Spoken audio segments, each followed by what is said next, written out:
Kitchen পরিদর্শন করে দেখা যায় খাবার অত্যন্ত নিম্নমানের, তুলনামূলকভাবে পরিমাণেও অনেক কম। আমরা সবার উপস্থিতিতে পরিমাপ করে দেখি ডায়েট চার্ট অনুযায়ী একদিনের জন্য একজন রোগীর প্রাপ্য 170 গ্রাম মাংস, মুরগির মাংস। পরিমাপ করে দেখা যায় শুধুমাত্র 70-75 গ্রাম আছে, অর্থাৎ 170 গ্রাম এর জায়গায় শুধুমাত্র 70 গ্রাম আছে। প্রতিদিনের ডায়েটে প্রায় 100 গ্রাম মাংসের পরিমাণ কম।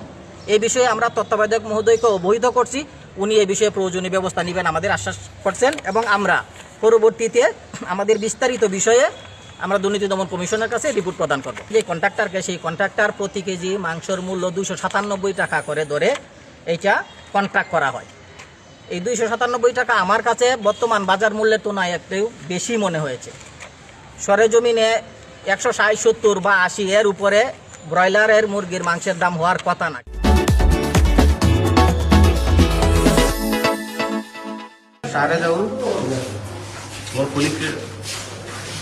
দুই বেলায় 70 গ্রাম থাকার কথা, আর দুই বেলায় আছে 170 গ্রামের জায়গায় শুধু 70 গ্রাম। 170 গ্রাম আছে খালি দুই বেলা। এদিকে বড় দূর একদিনের জন্য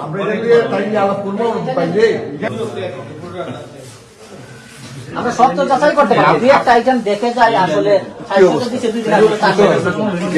এই বক্সের মধ্যে রিসেলটা অবশ্যই এই যে 24-25 করে দেখি কি লেখা, কিরকম লেখা লিবো।